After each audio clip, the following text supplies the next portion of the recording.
What's going on, my fellow Jedi and Padawans? Welcome back to another Jedi gaming video. Thank you guys so much for coming back to the channel, and if you guys are new, welcome.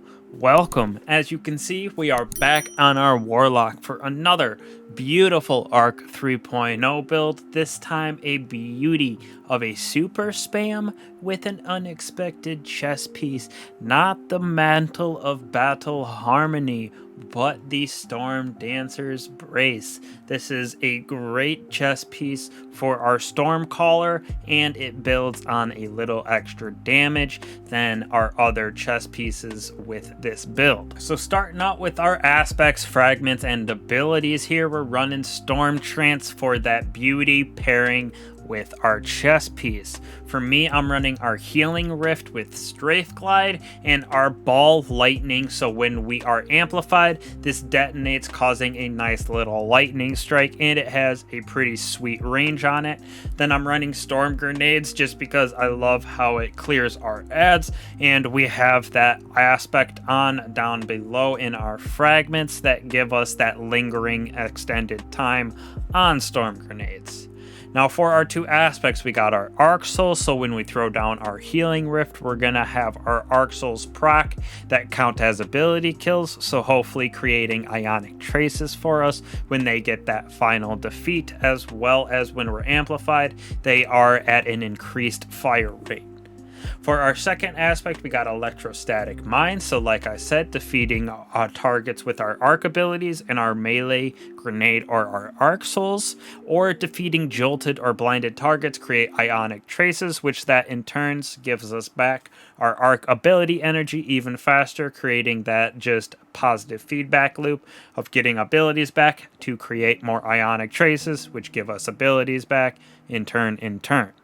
Now for our fragments here, we have Spark of Beacon, so while we're amplified, which is going to be very often, our arc special weapon final blows create a blinding explosion, and we're going to have that forbearance on, so it's a very good ad clear build as well as an ad management build to just keep everything at bay, as well as with the weapons in the super as well as our chess piece, we can get that damage in as well.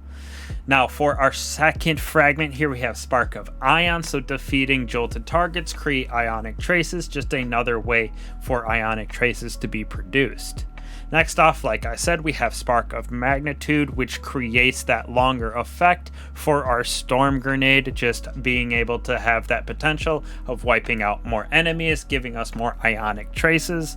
And last but not least, Spark of Feedback. When we get hit by a melee, it increases our outgoing damage. This one's a little tricky to get proc, but when it does, our nice Ball of Lightning is going to do some pretty solid damage, wiping out targets, creating Ionic Traces. Now this build is really going to be about just getting our super back very, very fast, as well as just ad management with our weapons here. So first off, we have Submission with Subsistence and Demolitionist. This is going to be our secondary for sure, getting back our grenade if we need to, because our main weapon is going to be our Forbearance, which pairs with that Spark of Beacon, creating a blinding effect, being able to do 2 in a row with Ambitious Accession, especially with that chain reaction as well, creating a nice AoE explosion of arc damage. Then we're pulling out the Anarchy to help us with our DPS potential on bosses and those more challenging enemies. Plus, when you throw 3 down or 2 down, they create that little arc gate where enemies that walk through it just get eviscerated with that arc damage, pairing perfectly with this build here. And like I said, still very good with its damage output. Now for our armor over here and our mods, we're going to run Grenade Launcher Finder for both our Forbearance as well as our Anarchy, and Harmonic Siphon, so when we get defeats with both of those, we have the potential of creating Orbs of Power. That's very important for, again, the more we pick up, the faster we're going to get our super back, the more we can pop it. We're going to have Elemental Armaments as well, so we can create Arc Elemental Wells with defeats with both our Forbearance and our Anarchy, again, because they are Arc weapons under our Arc subclass. On our arms here, we're going to have focusing strikes, so every single time we do damage with that melee, we're going to get our class ability back faster, so it does happen a decent amount because the amount of arc elemental wells we're creating, as well as ionic traces. We have our grenade, melee, and rift basically consistently, so just another positive feedback loop of the build. And on top of this, we're going to have Font of Wisdom, so picking up those arc elemental wells that we create are going to give us a increased to our intellect all the way up to 100, so it's going to recharge even faster, allowing us to cast our storm trance even more often. Now right here, our Stormdancer's Brace exotic chest piece, I do actually really like running this. It was wiping out some of those higher end nightmares going through the Altar of Sorrows, and it was a very quick defeat, so that energy and damage that this builds up over time is very, very good. So you can see each target you defeat with Storm Trance increases that damage you deal with it, and it refunds super energy when the Storm Trance ends. So there are times when I'm getting about half or a little bit less back of my super, which again just allows us to pop it even faster.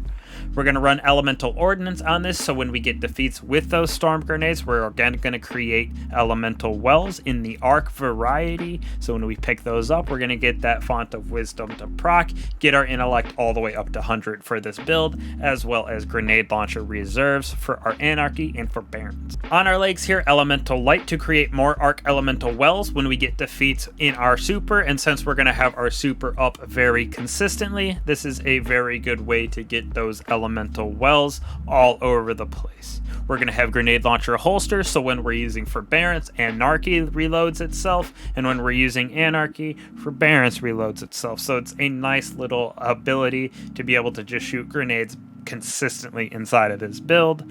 And last but not least, we're using seeking wells, so all of those arc elemental wells track to us, so we don't have to go seek them out, giving us our abilities back, as well as proccing Font of Wisdom. And then we have trace evidence and amped up, so we stay amplified even longer, and when we defeat combats affected by arc debuffs, those also spawn ionic traces, once again giving us more arc abilities back faster, just creating that synergy to get our super back by creating those orbs of power. And the ability of this build to wipe out enemies was way more powerful than I thought, with having that damage stack up on Stormcaller. When you're defeating enemies, you get more damage output, and it was just wiping enemies off the face of the earth. And then if you don't finally defeat that enemy, you do have anarchy to back you up, which is very effective in my personal opinion. This build, very fun. You can take it into endgame if you want, just might have to switch up something for champions. But with that, for barons and anarchy, the ability to add clear as well as do DPS is pretty top tier in my personal opinion. So hopefully you can try this build out on your warlock. Very fun and effective in my opinion for an Arc 3.0 build. Plus, not many people I feel like have been talking about the Stormdancer's Brace, which is a very good exotic to pair with our Stormcaller.